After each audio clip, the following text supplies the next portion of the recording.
lacrosse friends, welcome once again to Inside the World of Box Lacrosse here on Blue Squatch Productions. That was Greg Beecher momentarily in the picture. Adam Levy is wearing the seafoam green hoodie again, and I have on my Japan lacrosse t-shirt, which I do actually have a bit of a fun story to tell you about later.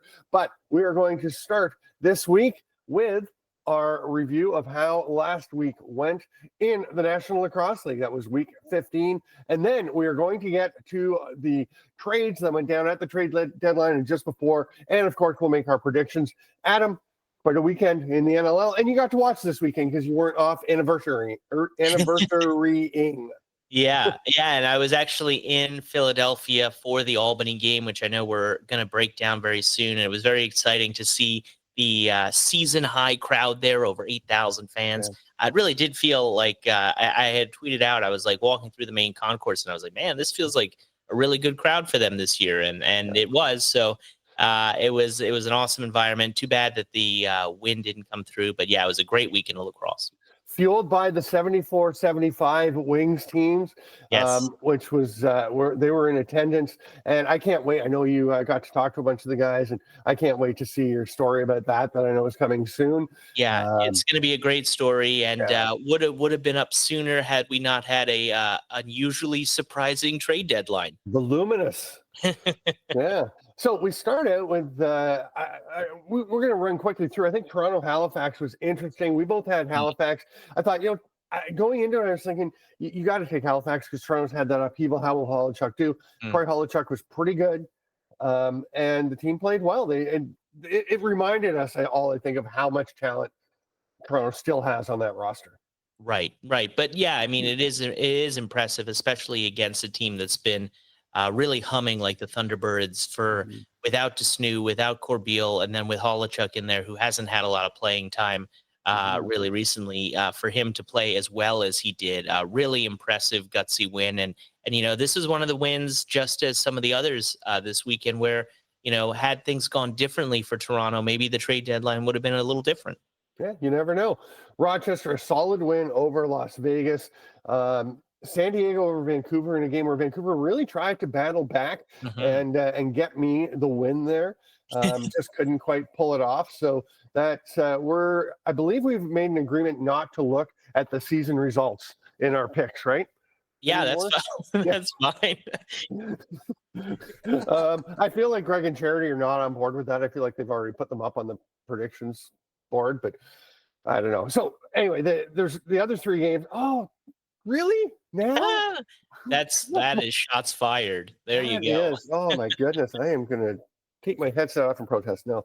And then the other games all really fascinating. I mean, Calgary, Buffalo, we both took Buffalo and we both said, yeah, Calgary's a good team. They're playing well, but Calgary winning one thing, Calgary outscoring the Bandits 17-11 is a whole nother story. I mean, this was one of the great Roughnecks wins in recent memory. I mean, to do that in Bandit land, all the nuggets that I had compiled after that win. I mean, this was the worst, in terms of goals against, the most that the Bandits had given up at home in a regular season game in 7 years, Stamper. Yeah, wow. And then to do that without Dane Doby in the lineup, I mean, this was an incredible performance by the Roughnecks. Very, very impressive. Maye stepping up big time on the left side. Huge. And Tanner Cook, on that right side as well, stepping up without Dane Doby. He's now had back-to-back hat tricks for the first time in his National Lacrosse League career, which is what you want to see from him. Yeah, overall great performance. Left side, and also Nick Rose. We didn't even mention Nick Rose, who had one of the great lines ever, I feel, in a post-game interview. Yeah. After all the losses that he's had against the Bandits, he said, the Roughnecks, the demons are not my demons, or my demons are not the Roughnecks demons. Yeah. And that was just a brilliant one-liner. Left side, though. Remember, they're on the left side. That is true. Don't get into that whole. I've heard for people who aren't too familiar with lacrosse, box lacrosse in particular, the lefty players play on the right wing of the floor, right? But it's the left side because the lefties are there, and it's that's just the way it is. Saskatchewan over Georgia, 8-7. What a game this was, and some great goaltending. Brett Dobson has really stepped things up. But Frank Scigliano, is he now the leader for goalie of the year? I think he has to be. And I have been, holding on to this thought that with the way that Saskatchewan is set up as a team, and with Frank now leading the NLL in goals against average and save percentage, Mhm.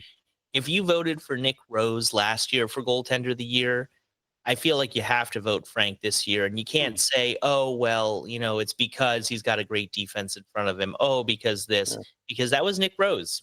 Yeah. And, I know Nick Rose had a few more assists. And, when we talk about most valuable to your team, it's a little different. But I think that what Toronto's had over the last few years, they've been one of the most stacked lineups. And if you're giving credit to Rose, you got to give credit to Frank. Yeah, I mean, I think the one factor is, that's interesting you bring that up, because Zach Higgins has been playing and doesn't have as good a defense in front of him as Saskatchewan does. So Yeah. that's a good point. Because I was going to say, I think I'd want to look at it a bit more, but I'm leaning Scigliano. So now we're going to take a look in a little more depth, because I've got a few things I want to talk about in this final. We're not going to get to those trades quite yet in this final game of the weekend. Not the final game, but the final game we're looking at, which was Albany at Philadelphia, the game you were at. And there's a few little plays that I just want to talk about. And we're not going to take, here we go. There we go. Watch this play. Let's just pause it there. Look at Colton Watkinson. If you can just indicate him up at the top there, Greg. That is Colton Watkinson, the captain of the Firewolves. They've been out for 3 or 4 resets? A whole bunch. They were out there for a long time. They were gassed. You can just see these defenders. And watch what Colton Watkinson does, because he sees there's a chance and he waves to the bench, nods to the bench beforehand to say, I'm going to come. And Patrick Kaschak comes on and gets out. Now, you see there's this shot here, which may have been at least an indirect result of Watkinson taking off, but the defenders pick it up, and Kaschak is the guy who goes and gets this ball in the corner. I remember watching this thinking, he's got to just pass that ball. He can't run. They're too tired. And then you go back and watch it, and you realize Watkinson got off. That let fresh legs get on in Kaschak. He was able to sprint up into the offensive zone. Nobody came with him because they were done. The other 4 defenders were like, we're getting off. Right decision by all of them. But I love this play by the leader, Colton Watkinson. Yeah, and it really does emphasize, what they were missing for so many games when he was not on the floor. It's not always about the numbers, but it's about, how you lead and the decisions you make and how that spreads across the floor. So I think a really great highlight to point out his leadership role on the floor. We've got another kind of a smaller thing. Is this Dougie Jamieson now? Yeah, here we go. So watch Doug Jamieson in net for Albany. And it's interesting because he's had, like all goalies, his ups and downs. 2020, he was goalie of the year, right? Yeah. And then he's had some great stretches, some not as great stretches. Just watch how he is moving in his net, the way he is setting himself. Makes a great save there. But he's on the post. He keeps going back and forth and setting himself. Feels the right post with his stick hand. The left post he comes across, feels it with the glove hand. And he just keeps, and he's stepping out. He's got his arc perfect. He just feels so comfortable here. And you could tell, I remember watching this and thinking they're not going to score on him a whole lot unless they get some really open looks, which they did eventually. And then actually late in the game, Philly got on a bit of a heater. But Doug Jamieson was just looking so comfortable. And it's just, you could see it just in his body language. Yeah, I mean, the power play or the penalty kill defense held strong, but for 45 seconds, with shot after shot for the Wings, to do that's not easy against any offense. But with the capability of Philadelphia, I mean, very impressive. And Dougie was on point on this night, this night. It was very, very impressive. The next clip we're going to go to happens a little later in the game, and we talked about the importance of Colton Watkinson coming back, but the young players as well. Will Johansson, who has been fantastic. That is Johansson on top of the crease there. He's the righty right there. And he is going to come down and watch Tchaikovsky. That's Nick Tchaikovsky, another veteran, an alternate captain who was away for a bit. Tchaikovsky is the lefty up at the top. He's taking off. He says, oh, no, the ball's not getting clear. We haven't got it yet. Johansson, 43, is now down, just heading to the yellow turf. He is chasing the wings forward. And I want you to watch Tchaikovsky at the top, what he does to get into position here as Kaschak now crashes down. The ball gets loose, and Johansson will recover it. There's Tchaikovsky. He got open, or he went into the crease. Now he's going to get himself open, and a beautiful little pass by Will Johansson. And this is remarkable poise from a rookie player. Mhm. And I actually want to ask him, like, is this something you feel like you might have done last year before you were playing? Because he was their video guy. Because look at this. He's got a player coming right on him. He actually pulls the stick down, just flips it ahead to Tchaikovsky. A little underhand shovel pass up to Tchaikovsky, who's just vacating the crease. So many elements of that had to be timed and executed perfectly. Yeah, and we've been talking about Will as a rookie of the year dark horse, really, with the way that he's playing. I think that now he's less and less in that conversation with the way that Poitras is kind of pulling away. That's just my opinion. I know that's a little bit of a hot take and a side note, but Will has been phenomenal all season long, and I think that, again, great point, Stamper. When you've been watching video on the sideline for a year, having that unique opportunity to view the game, I think that that's incredibly beneficial. But yeah, I mean, he's always kind of been that player, making big plays, whether it was in Nanaimo or whether it was at Robert Morris. I mean, he's always been one of those smart, savvy players, and he's really coming into his own in his rookie season. Yeah. Now, do we have the other clip from the Albany game? It's not as much of a highlight. This is a bit of a low light. It's a bit of something that rankles me a little bit. Now and this back is in front for as an announcer, as a game announcer, I feel like we have a responsibility to get one away. Things like this. And here's this play. It's Ethan Walker, right? Comes around the crease, dives. He sees the ball loose in the crease, dives, swats it in with his stick. That's a heads-up play because he knows he's not going to be able to scoop it up and put it in. So he's just hoping the refs don't notice that he bats it in. You can't just bat the ball in. You have to possess it. If the ball is in the crease, you have to you can go in after it, but to put it into the net, you have to possess it in the mesh of your stick. We looked at one earlier in the year or last year. At some point, I remember we looked at Chad Tutton. I think it was last year, Chad Tutton diving in, and they called it off initially, and then they realized it was when he was with Philly, he'd shoveled it in. So on this play, and the announcers go back and forth, and not to call them out too much, but they're like, they're saying, he couldn't avoid going in the crease. Well, he didn't go. He stayed out of the crease brilliantly. And they're like, and then one's like, it didn't go in. Well, it's obviously in. You can see it in the back of the net. You need to know the rule because as announcers, we need to be letting people know what the rules are. If the ball is in the crease, you can reach in and get it. You have to possess it. You can't just poke it or bat it with the side of your stick. That's why it was perfectly called off. And you can see the official immediately. You can see the two of them look at each other, right? And make the batting motion to show everyone what it was. There's even an indication on the field. We've got to get this on the floor. We've got to get that as announcers. Did they send you guys like rule books and like packets for you guys preseason to prepare? I ask for the rule book if it's not on the website, and I had someone from the league send it to me. I always read the rule book every year before I announce any games, which I would think would be a requirement. Because I'm not doing call games regularly, I wasn't involved in any of the preseason, like here's what you can say and here's what you can't say, here's the things to talk about. There is, my understanding is there are some meetings to go over things. I wasn't part of them, so I'm just going based on some of the things being obvious what you should do. Now, one that's not quite as obvious, maybe we're going to take a look at a game from Halifax here, and this is one that Greg threw in to show a little bit of a difference. And he was wondering, this is funny, right? Because we're talking about this before the show, and Greg's like, would this one have counted if it went in? And I was like, so go ahead and run it. And I was like, well, yeah, it's not in the crease. I was like, and Greg was like, I know he's not in the crease, but he bats the ball. I'm like, doesn't matter, the ball. But it took us a while because I didn't realize, Greg didn't know, that only applies if the ball's in the crease. If the ball's out of the crease, go ahead. Take a hockey slap shot if you like. It doesn't matter, right?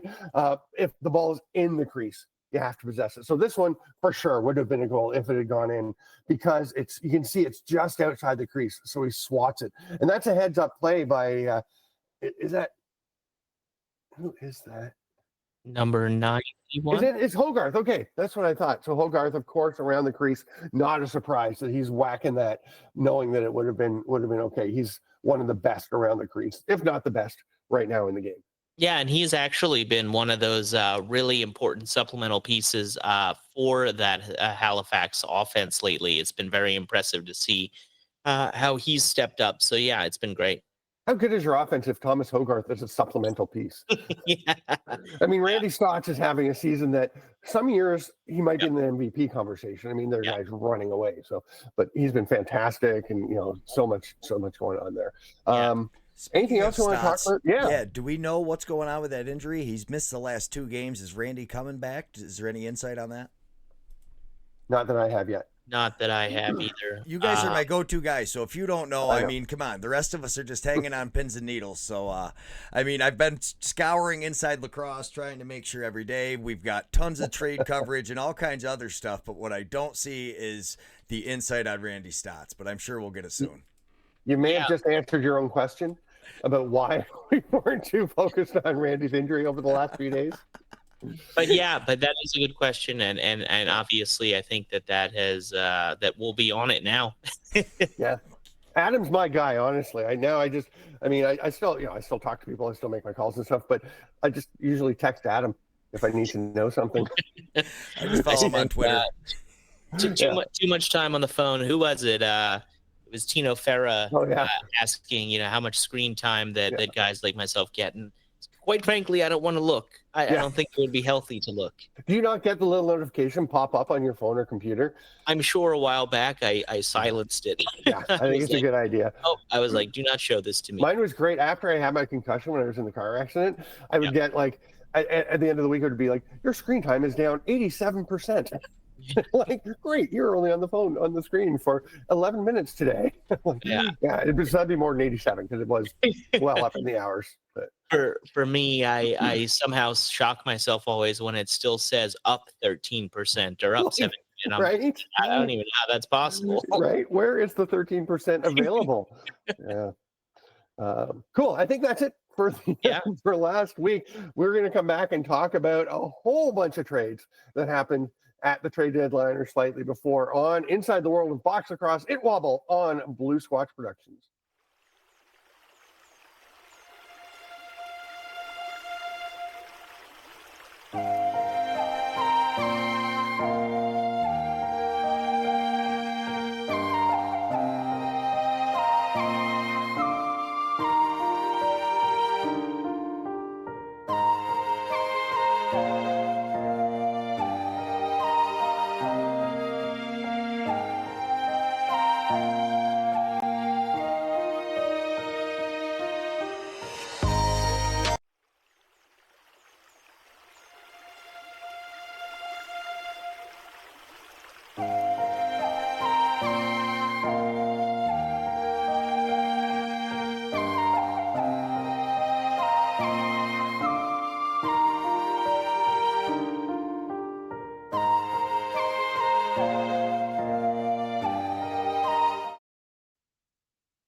Hello again, everybody. Welcome back to Inside the World of Box Lacrosse. I'm Adam Levy, Steven Stamp, Greg Beecher here with you. And now we have come to a very exciting portion of the show covering the very, very shocking and surprising, but very impactful NLL trade deadline day that we had this past Monday. Stamper, before we kind of go into things, just initial thoughts on what ended up being a wild trade deadline. Honestly, one of the things that stands out to me is that it hit 3:00 p.m. Eastern time, noon on the West Coast, and there were no announcements. And we're like, oh, I guess it didn't happen. And then it's funny, you hear Christian Del Bianco talk about it, and he was like, he's trying to find out. He said people are telling him, hey, you've been traded. And he's like, I don't know. Have I been traded? I don't know. Yeah, it was. I had heard a text had been flooding in to me, and I was like, you know what? I have Christian's number. I'm just gonna call him and see what's up. And and I was like, yeah, I'm hearing this, and he's like, I have no idea what's going on.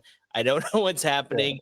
And then I think he tweeted out, he's like, I don't know. Do I go back to work? Like, I'm too excited. I don't know what to do now. And you were actually the first person who had it confirmed on Twitter, because we were having a conversation about that. So that one, I was, I guess, the first to have it officially from the, from an official official source. Yeah.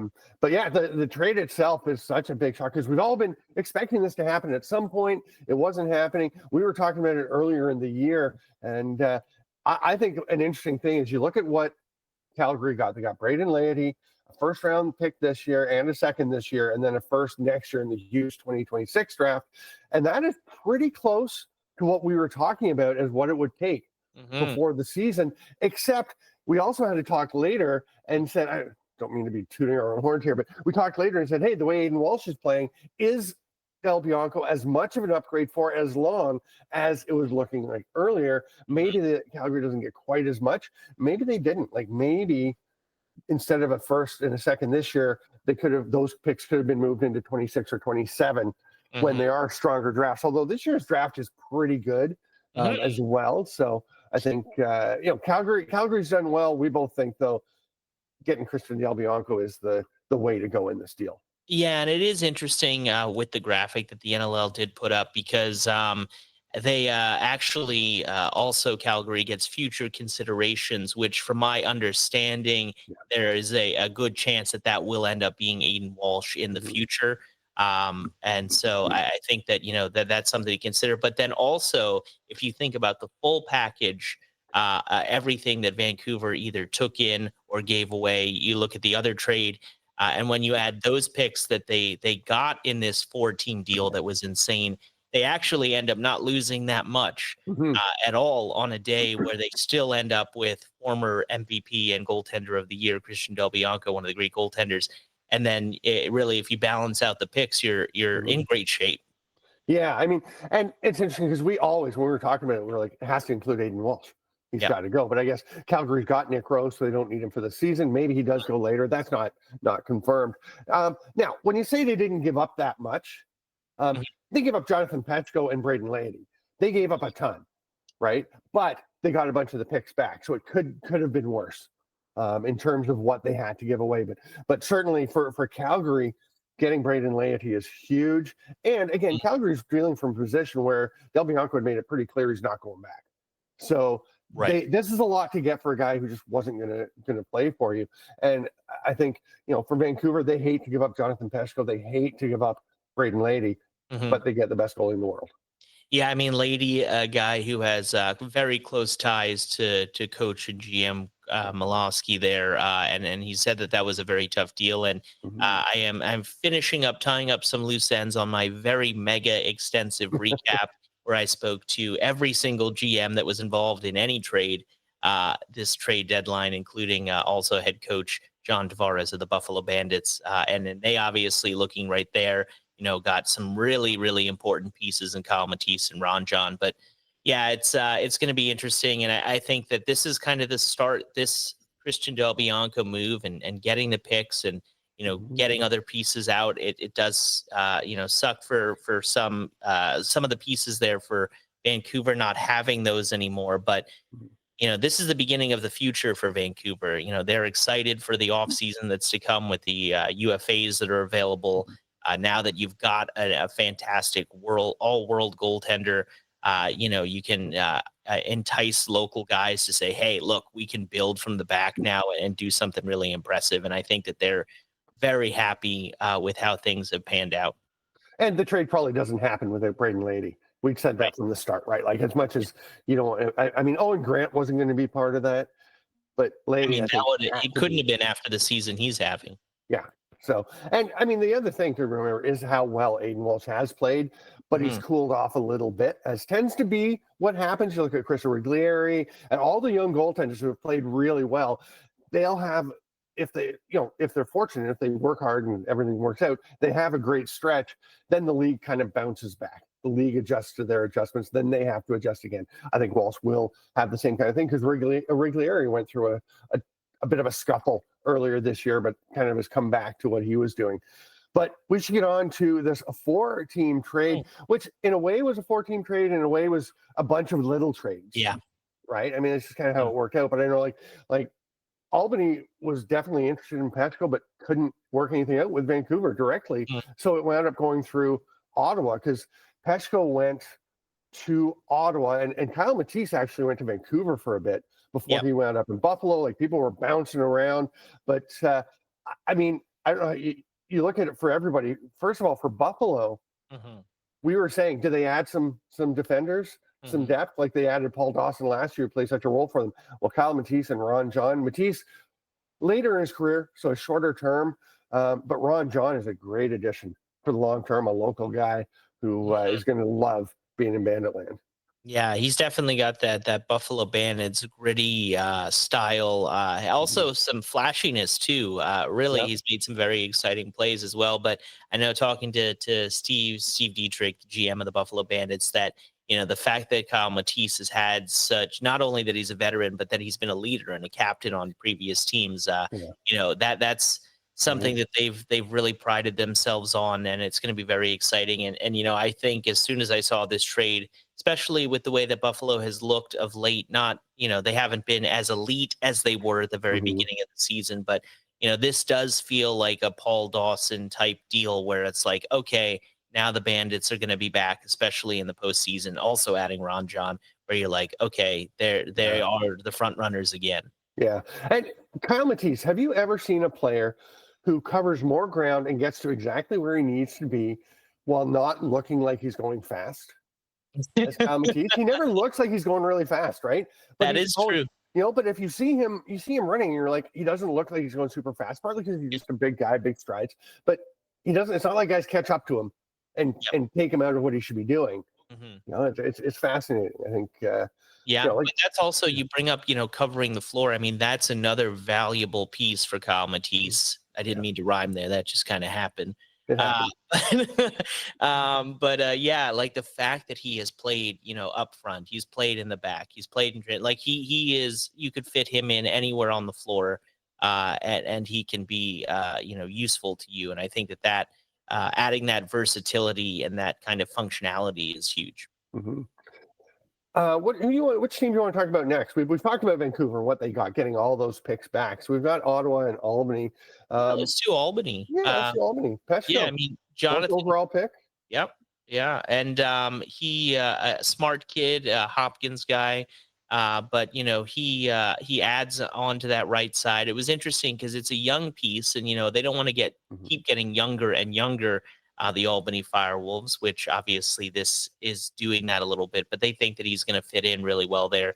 And I have to say, it's been, going back to that Philadelphia Albany Firewolves game, you look at how Kyle Jackson fit in, and that was seemed like a real game changer. And so it's going to be very exciting to see how Peshko works there. But I think that, that's just another long-term core piece that can be very valuable.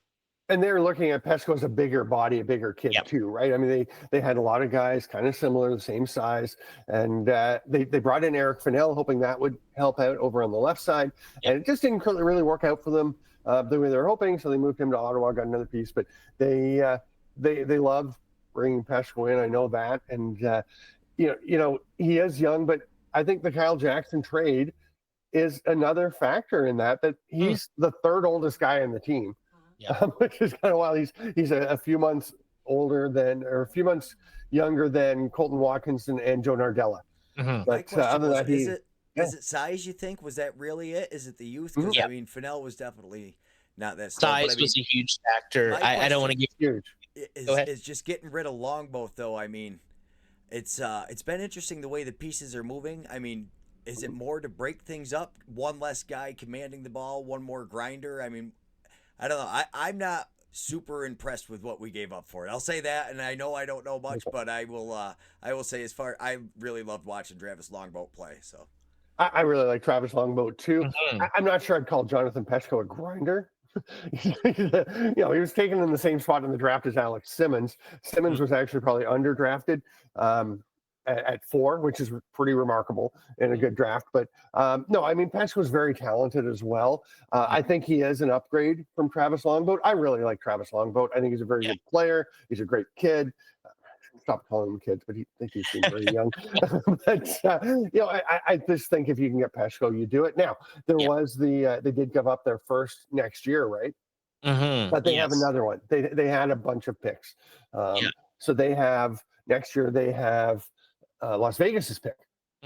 right? And that's one where Vegas is going to be picking early with the Albany pick this year because Albany's down the standings, which they didn't think they'd be. But that was one where they switched out the 25 and 26 picks as part of a trade. So they're okay with that. They're happy to have that 26 pick, which obviously they're hoping Vegas stays at the bottom of the standings and they get a high pick again.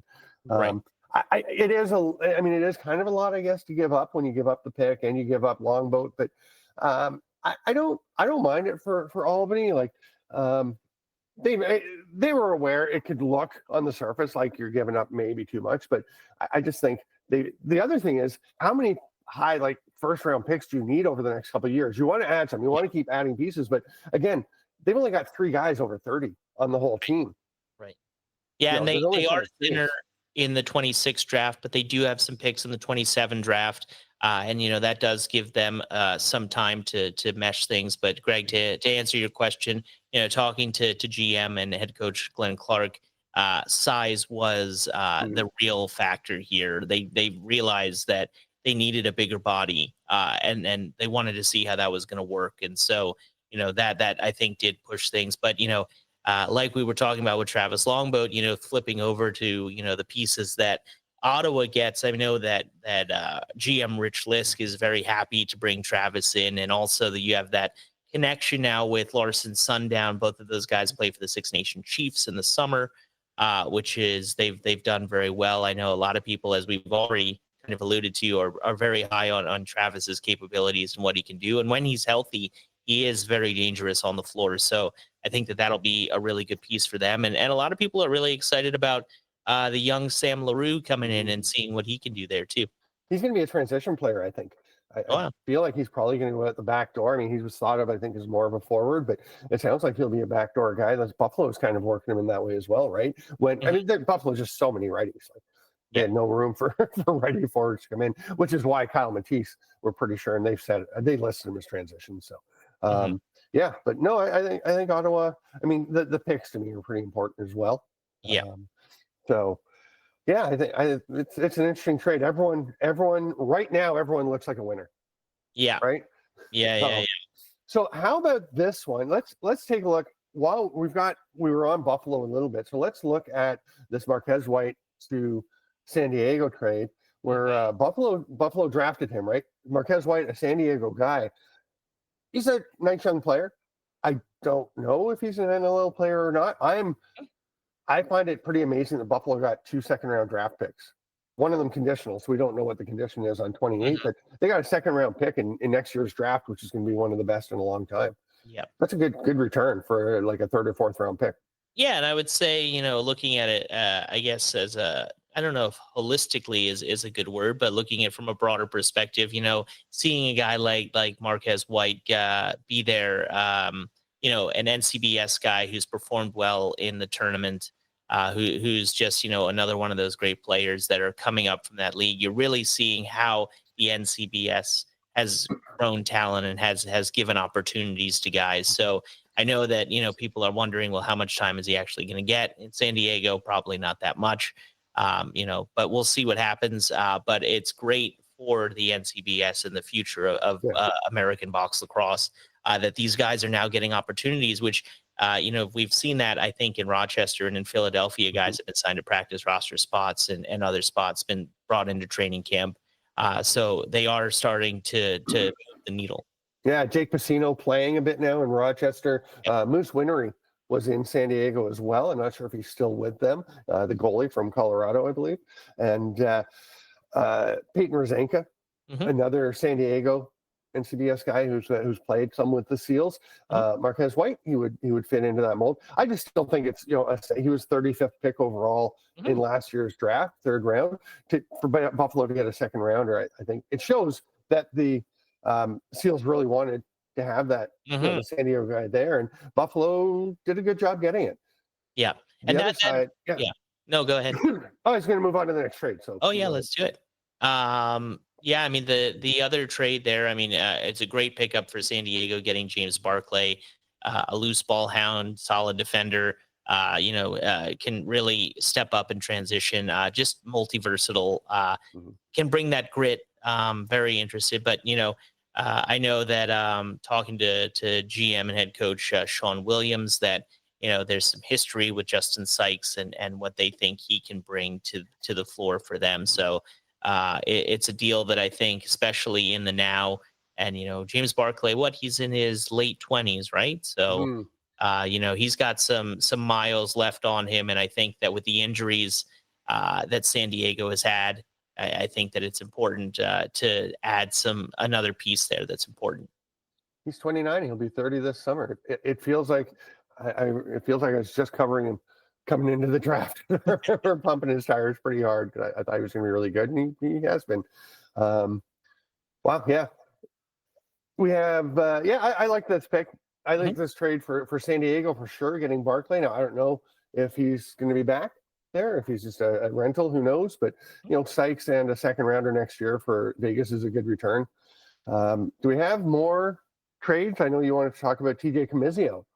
Well, yeah, I mean, I think that the Comizio trade is just interesting. I mean, obviously, having another solid defensive piece and a younger piece in front of Dylan Ward is always incredibly valuable. And now I think, the focus does shift to the defense with the news breaking yesterday that Eli McLaughlin looks like he's going to be out of the lineup, and you've already had Zed Williams out for the season. So, questions on the offense. So, if you could at least stop goals from getting in, that takes a little bit pressure off of that offense to have to put up 14, 15 goals a game, which I don't expect them to be doing without those two key pieces. But look, I mean, they still got Connor Kelly, Ryan Lee, other pieces there. So it's Malcolm is a fairly big Malcolm. part. Yeah, exactly. So it's going to be very interesting to see Colorado now with a bunch of these recent shifts. And from Georgia's perspective, I mean, Comizio was a bit of a later draft pick, but he really blossomed. He's played very well. I thought he was terrific for the U.S. at the World Championships. But Georgia also has Jacob Hickey, who was a mid-first rounder a couple of years ago, and actually could have played, but decided he really wanted to focus on education. He was at Western University, playing in Kufla, where he's been part of maybe the greatest midfield in the history of the Canadian University Field Lacrosse Association. Just an awesome group with Chris Dong and Christopher Da Silva and Jacob Hickey have been fantastic. But Hickey did join Georgia as he got recently. He's played a couple of games now, and I think that's a big addition. They've got Adam Wiedemann back. They've got, it just feels like their D is getting really deep, and maybe they just felt they could spare a part to bring in another draft pick. And Comizio, maybe he was going to have some trouble getting into the lineup because they do have a very deep defense now. Yeah. And I just as a side note, because we've talked about Brett Dobson, we mentioned his name a couple times. He has really started to play a really high level of goaltending in the NLL over the last 3 games. Even in that loss to Saskatchewan, I mean, played very, very well. So he has really kind of risen. We were talking about that at the very beginning of the season about where he was going to land in terms of top goaltenders in this league. And right now he looks like one of the best. Yeah. And the MVP of the ITWOBL Fantasy Sixes extravaganza. I played it out in my mind, and he got the MVP. He was there you go. That's all we need to know. Right? That's why I picked him first. Yeah. You can have Zach Currier second. That may have been an error on my part. I want to tell you the story about my Japan shirt before we come back and do our predictions quickly, because it's funny. I was at the Laxnai tournament in Utica, and Kanori Sugihara was playing. He is from Japan, but he's an American guy as well, and he has spent a lot of time in Japan. He played for them at the World Championships. He was at the Laxnai, and I was down in the hallway going to one of the benches or whatever to talk to some teams and get some information when I was going to be announcing a game. And I saw Kanori, and he's like, "Hey, you got a Japan shirt? Cool." I said, "Yeah, like your dad gave me this." Because at the 2018 World Field Lacrosse Championships in Israel, I was calling games. Japan was there, so I was looking for somebody to help with pronunciations for Japan, and Kanori's dad, Harley, was there, and was really helpful. We just sat at the one of the tournament hotels. We sat in at breakfast and went over the whole roster for Japan, and he was very, very helpful, and that made a big difference for me. And then I think it's kind of funny because then he came and said, "Oh, I just wanted to thank you so much for doing all that," and gave me a shirt. And I'm like, feel like I should be giving you the shirt because he's the one who did all the work. But Yeah. no, it was great. It was and one of the funner teams to watch is Japan. So I love my Japan lacrosse shirt. It is good to see the rise of lacrosse in Japan, and I know, and this is the inside a world of box lacrosse, but I know that the PLL is now in Japan again, Yeah. especially with the women's league trying to grow the field game there. Which, if you love lacrosse, any kind of growth of lacrosse is great. But a guy who another Japanese player who's doing very well in the box game in the Arena Lacrosse League is Toru Muramatsu. Matsu. Yeah, who's been kind of a rising awesome star out in BC. And guys love him as a teammate. He's been producing goals. It'd be really nice to see him, even just brought to a camp or signed to a practice roster just to give him that opportunity. He's been busting his butt for so long. I mean, like I have a friend, Brandon Fitzgerald, who's been his teammate and has played with him out in BC. And the amount of effort and time that Toru has been putting in to be the best box lacrosse player he can be. I mean, he deserves an opportunity if he keeps playing the way he is.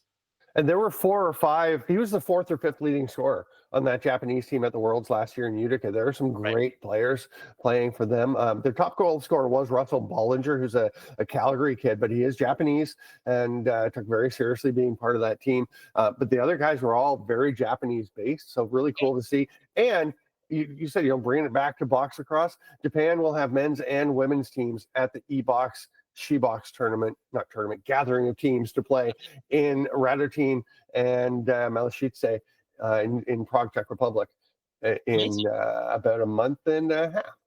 Very, very cool. Yeah. It's, Stamper, I mean, when it comes to summer ball and talking to coaches around this league, I mean, so many of them, they'll talk about what the guys are doing and all the talent, but really the growth of women's lacrosse and the potential of women's lacrosse in box is huge and very exciting to see. You talked about the World Box Lacrosse Championships, to see what the women could do at that level, and that's just the start of what we're going to see from the women. Yeah, and that's an interesting point. You pull up that comment, somebody with Paul Rabel saying Japan will have more people playing lacrosse than Canada by whenever it was, he said 2030, 2035.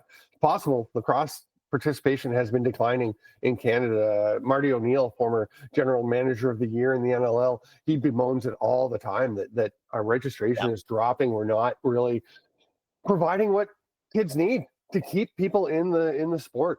So then maybe we need to make some changes in Canada. Great for Japan. As a Canadian, I'm thinking, whoa, it's a bit of a harsh dose of reality. Yeah, I could imagine that, and I would say if that were to happen, what better time than now to hone into the national summer sport and really take a lot of pride in that and grow it than right now. It seems like the momentum should be there, and it'd be great to see. We're stalling a little bit now because next segment is humiliate the hosts when we look at our records for the season, predicting games, and we pull out a coin and start picking for week 16. So we'll be back on Inside the World of Box Lacrosse in about a minute or so. Hello again, everybody. This is the final segment of this edition of Inside the World of Box Lacrosse. I'm Adam Levy, Steven Stamp, with me as always, and Greg Beecher behind the scenes. Before we get into your guys's favorite section of the show, our least favorite, humiliate the host, our picks for the week. Just a little news breaking just now. Small news. Colton Watkinson, captain of the Albany Firewolves, signing to another year onto his contract. He is the captain through and through for that team. Stamper was just talking and showing how great his leadership is on the floor. So I imagine you probably don't have too many comments on that, Stamper, but Greg, you might as an Albany fan. Yeah. Absolutely. I am a huge Watkinson fan. You could tell when the season, like how much he was missed. You really noticed like him, Nishimura, when they were out, just the whole style of play, the guys out there coordinating anything. We realized how young our team was, and I think ensuring him for another year is bigger than most people will realize, especially on this young team. I mean, we've talked about it a couple times today, just how young they are. So, I think that's a huge deal, and I think it was obvious how much we missed him while he was out. All right, pull up the picks. Let's do it. Stamper's like, let's get it over with. Yeah. Okay. Hey, I like this. We don't have the results from the season. That's good. And Charity, you don't have to pull them up. Okay, so Saskatchewan, Halifax. I'll start. Yeah, let's do it. I take Saskatchewan. I just flipped my quarter. Is that really how you decided? No, I no, but I could. We're about 500, right? So, but yeah, Saskatchewan. I mean, the way Frank Chilion was playing and the way the whole team's playing, the Rush are just looking awfully good. Yeah. I mean, so is Halifax. They're both rolling pretty well here, but yeah. Yep. Sorry, my dog is right behind me trying to eat all my cat's food. So just our dog went. We actually got fences built at the side of our house because our dog would go out in the back and she was great. She would hang around. She wouldn't go anywhere. And then all of a sudden one day we were like, hey, where is she? We don't see her. And then she comes back. I'm like, okay, cool. The neighbor from 2 doors down comes over and rings the bell and says, you have a dog, right? She just moved in recently. Yeah. I was like, yeah. Like, yeah, she's back. She's like, you know where she is? I'm like, yeah, she's in the back room. And she said, oh, it's just because there was a dog over at our place at the porch. Yeah. So she had been putting out kibble or like cat food for there's a stray cat. So she'd been feeding this stray cat. So our dog somehow figured out that there was cat kibble 2 doors down and was slipping out of the yard over to the neighbors. And once I let her at the back and I went and stood at the front door on the porch where she couldn't see me. And she came around, I just stepped out and she was like, because she was heading to the neighbors and she was like, busted. Anyway, that's not that relevant, but it was pretty fun. Well, it is interesting. I mean, I'd much rather Lucy here, our golden retriever, eat the cat kibble instead of when we were in Vancouver, we take her down to the water and then every so often a dead fish would roll up onto the rocks and she would snarf it up and I'd have to a couple times yank it out of her mouth. But, it's great. It's great. Lucy loved it in Vancouver. But yes, we have strayed. I will say that I'm going to go with Saskatchewan as well. I've been doing my power rankings, my personal power rankings every week on Twitter. And I just moved Saskatchewan into number 1, just as Cooper Perkins did of the National Lacrosse League doing power rankings this year. I think they look great. Halifax had I wasn't expecting them to lose last weekend. Neither of us were. Yeah. I think the Rush are really good right now, and it's just going to be another statement victory for them. So what did you do with Georgia in your power rankings this week? I haven't looked yet. That is, let's move on to the next pick, and then let me bring that up. Okay, because I noticed, well, we'll talk about that in a sec. Toronto at Vancouver. While you pull that up, I'm going to, the question is how quickly and how much impact does Christian Del Bianco have? I'm going to say he gets a win in his first game with the Warriors. Yeah, I could see it. I mean, I'm excited. There's been enough time, and I know that he was actually also just at the Vancouver Canucks game last night. They're trying to hype him up already for that local crowd. I think that this is going to be an unbelievable crowd in Vancouver this weekend. The amount of excitement, the amount of people that love Christian and know him and know what he can do in lacrosse. I think it's going to be an incredible night in Vancouver. So very excited to see what happens there. Where are my power rankings? Well, hang on. Who did you pick? Did you take Vancouver or Toronto? For picks, I will go with I'm gonna go Vancouver at home. Christian, the story, I like it. Toronto, a gutsy performance last week. Ken Holochuk, keep it up. It's going to be interesting to see, but I got to go with the story of Christian and see what happens there. I love the effort to not make a pick there, Adam. Just slide on to the next one. Talk about the game, not actually make a pick. I think that would be a better system. And then we can, after the next week, we can be like, we were both perfect. We got it all. Yeah, I like it. So, okay, what have you got the power rankings? What'd you do with Georgia? Actually, where are they? Yeah, so I had Georgia at number 5 in my power rankings. Is that up or down, or? They had gone down one spot just because of the loss. But San Diego, I had moved up to because of their gutsy clutch win, and I wanted to bring it up earlier in the recap. Westberg and his clutch ability and the way that he's stepped up as a captain. I mean, it's been unbelievable to see what he's done, and now they're starting to get pieces back. I know that, and I had posted out on Twitter, speaking to GM and head coach Patrick Merrill, that they are still without guys like Kyle Rubish, Trevor Baptiste, and I'm forgetting somebody right now, but they're and Patrick Shumay. But those guys are all listed as week to week, and they're trying to be careful, especially with Baptiste and Rubish, because Rubish, with the amount of time that he's logged in the National Lacrosse League, they want to make sure he's primed for the playoffs. And Baptiste, after re-injuring himself in the NLL, they want to make sure that he's ready potentially for a postseason run too. So, but San Diego, one of the real gutsy teams in this league. I think for me that we're not doing that game, or are we just going to pick that game now since we're talking San Diego? We could get there, and I two notes. One, somebody posted a great old comment from Vin Scully, one of the all-time great announcers, who was calling a baseball game, Dodgers, I guess he did it forever, and said, and so he is out. He's listed as day to day, but aren't we all? That was a fantastic comment. And then but my other one is so you and Cooper both move Georgia down, right? They lose by a goal. This is one thing that's so hard about power rankings, and that to me the question is, Georgia I think he had them at 3 and dropped them to 5 when they lost to his team that became number 1 by 1 goal in a really tight game where they had a chance right at the end of the game to tie things up. Why do they drop when they're that far away from the top team? And I obviously have a ton of respect for you and Cooper, but why did you drop them after they're that close to the top team? Shouldn't they be coming up with them?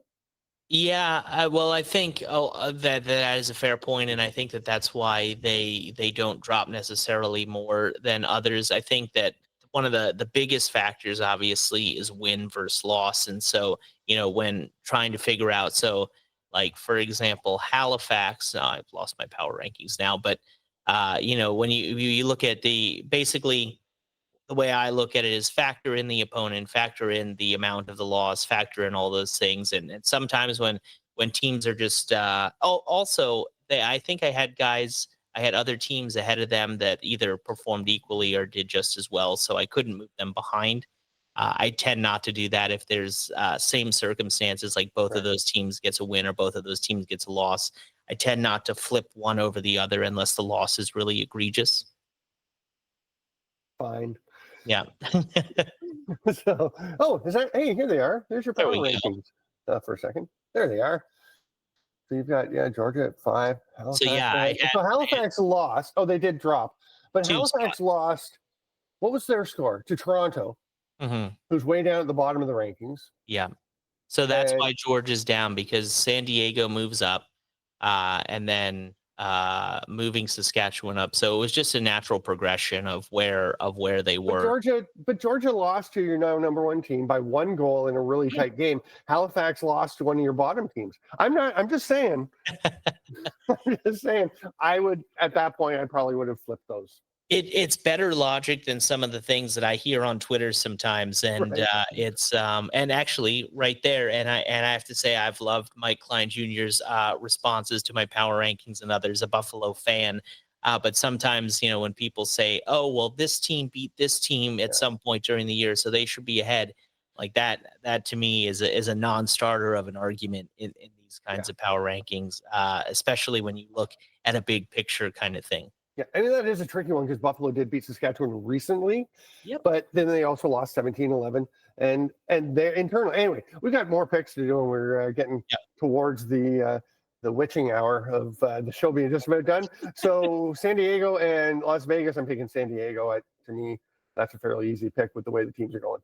Yep, I agree. We can move on to the next one. Pretty simple. Colorado at Philly. Who have you got? So you know what? For this one, I'm just gonna. Only because this is the first time. Is that a dog face for the season? I have no idea what that was being drawn on.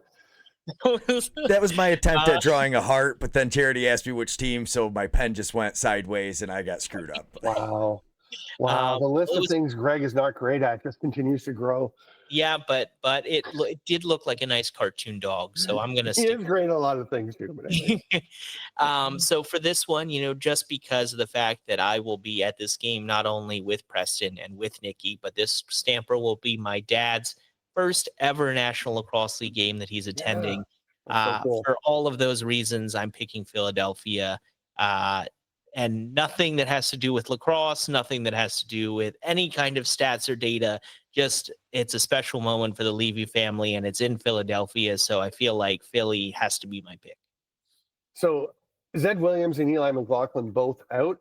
There's some logic to that, but doesn't Philadelphia always lose when you're there? They have not done well over the last 2 seasons. Probably at this point, they're like 2-10, 3-10. It's not good. And I Okay. have had fans ask me to stop coming. So, Hmm. but I think Wow. the same has been had in Albany as well this season. So, how quickly people forget, because last year people weren't like, Adam, come to games, come to all of them. Right. I was at every Albany game. So It's way easier um, to blame the commentators than take responsibility. exactly. Yeah, I'm actually going to take Philadelphia too, just because I think they're due. Teams, they're too good to just keep losing the way they have been. So Yeah, it is interesting though, because we talk about the offensive absences of Colorado. The offense of Philadelphia has just not looked the way that they need to and the way that they're able to. I know that, with the shifts that were made, missing Holden Tony for the first time last game, we'll see how things go. But yeah, I think that you're right. I think that they are due. I did like that comment about, hey, why aren't we talking about the results last week? Because Calgary made the NLL fun again. You had a comment on Twitter that Buffalo was making the NLL not fun because they're just kind of dominating everybody. Yeah. Yeah, and it's again so funny when you talk to some fans, especially the more biased fans, where it's like I never said that Buffalo fans are not having fun. I imagine they are having the most fun. Maybe not of late, maybe not after that loss, but before the Calgary loss, I imagine they've been having, and they have for the last few years, have had the most fun. But for me, I love it when I don't know who I think is going to win, and we all had Buffalo at the top or in the finals. So I'm having a lot of fun right now because there seems to be so many exciting changes, and it's now we don't know what's going to happen, I think. Yeah, Rochester and Ottawa. Now, this is another interesting one. There are so many teams that are clumped together in the standings. I actually have a story yesterday on my musings yesterday on Inside Lacrosse on IL Indoor, where I broke down the remaining schedules for all of the non-playoff teams right now, the teams that are in playoff spots. I'm going to do the same for the teams in playoff spots next week, although I might leave Buffalo and Saskatchewan out. But the teams that are battling for those spots, and it's fascinating to see. Ottawa has a tough run ahead of them coming down the stretch. So it's really important for them. And they do, I believe, have a home and home with Rochester over the next handful of weeks. So it's a tough game to pick. I feel like I should break out my quarter again, but I will go with the Reindeer being Rochester. And I think the Nighthawks are just playing really well lately. Yeah, I agree. I think it has the potential to be a great game, and the biggest foe for a strong offense is an excellent goaltender, and Zach Higgins has been that, as we've said, week in and week out. But yeah, Rochester. I really think that, and I'm just going to hold to it because I've been trying to be as consistent as possible all year long. A couple of weeks ago, I think I tweeted that I think Rochester, don't be surprised if they end up in a home playoff spot. And, you look at the schedule that they've had, this now might be a little bit tougher. But, without Ron John, without Kyle Matisse, I think that isn't going to help Higgins. Yeah. Yeah, that's a good point. So we move on to Georgia at Albany, a fascinating game. I think this is going to be pretty interesting because Albany is kind of getting it together on and off, right? They've played some really good games. They've also still been beaten by a fair number of goals occasionally. We've talked about how we tend to overthink our picks, and I'm going to do that right now because I look when teams have a big game, it's like the trap game. When they have a big game the week before, as Georgia did with Saskatchewan, it can be difficult to maintain the intensity, the momentum that you might have had going for that game. So I feel like Georgia it's going to be a hard one for them to come back a week after that horrific game that they just lost late. I'm going to go with Albany to win this one. Yeah, and I mean Albany, we just talked about, the impact of Kyle Jackson and now you've got Jonathan Peshko in there. They come off a road win in Philadelphia. Things seem to be working out for them. So yeah, I think that it's going to be a very close game. I think that, Doug Jamieson also, we haven't really talked enough about his performance last week. That was a very, very solid one. And although actually, I guess we did in that highlight during the power play, but yeah, so, I'm just to add a little bit of fun here, because we picked the same every pick so far. I am going to go Georgia just to see what happens. I think that they are a great team. I think that they're a playoff team. I think that, while every point that you just made is completely and 100% valid and almost swayed me, I am going to go Georgia. Never be swayed when we're making our picks, because I've done that once or twice and I was wrong.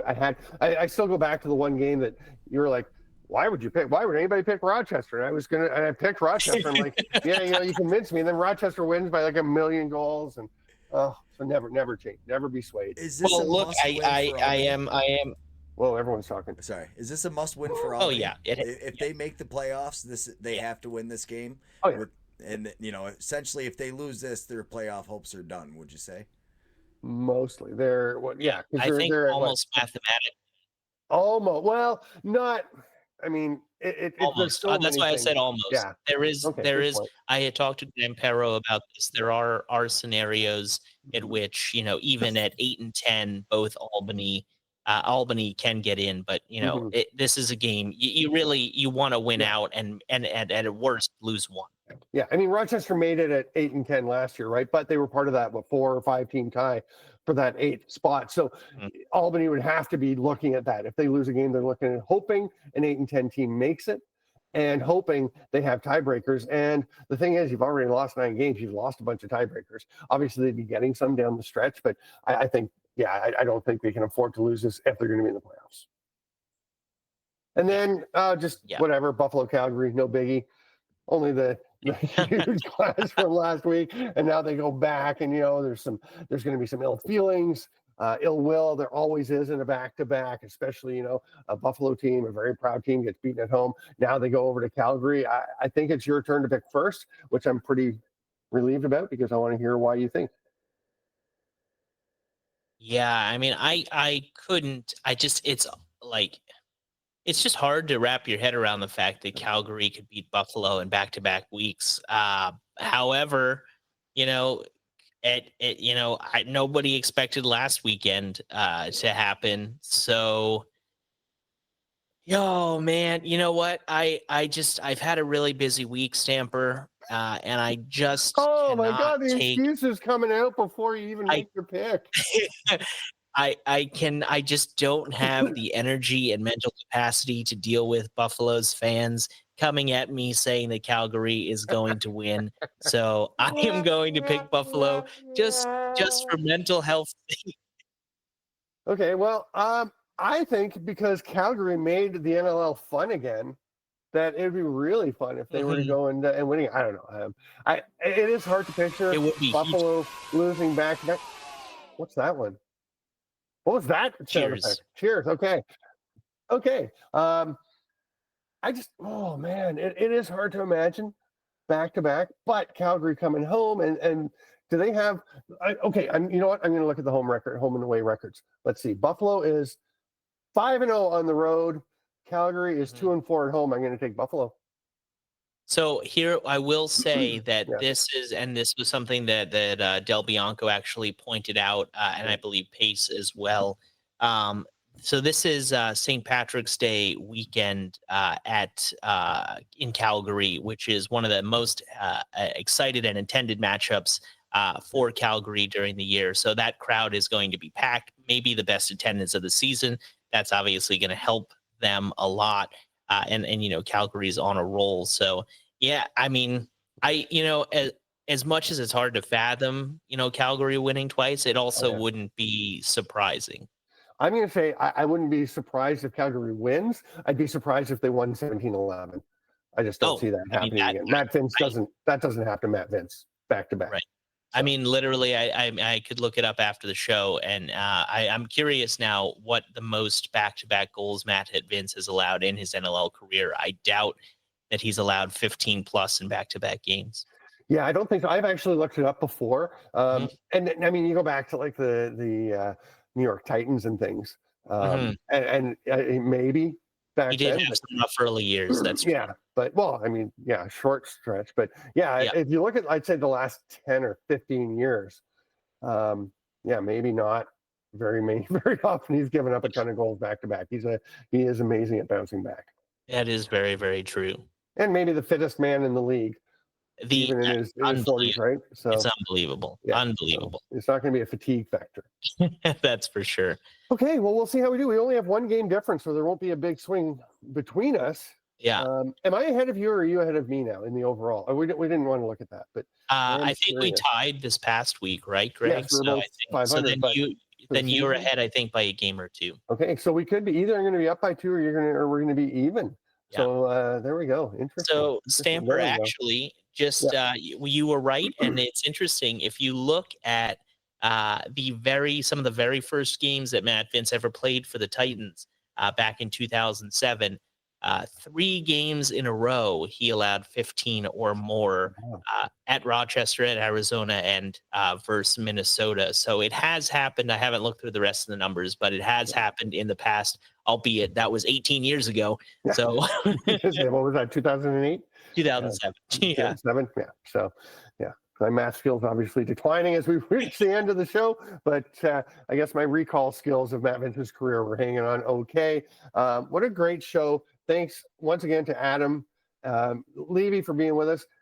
That is, our names are switched once again because we switched, I guess. I don't know, but it's fine. Just if you're wondering, I am Steven Stamp. He is Adam Levy. Thanks, as always, to Greg Beecher and Charity Beecher for all they do behind the scenes, making this show happen. And thanks to all of you lacrosse friends for being with us on Inside the World of Box Lacrosse. Thanks for your questions. Thanks for being part of this journey with us. And we will see you next week.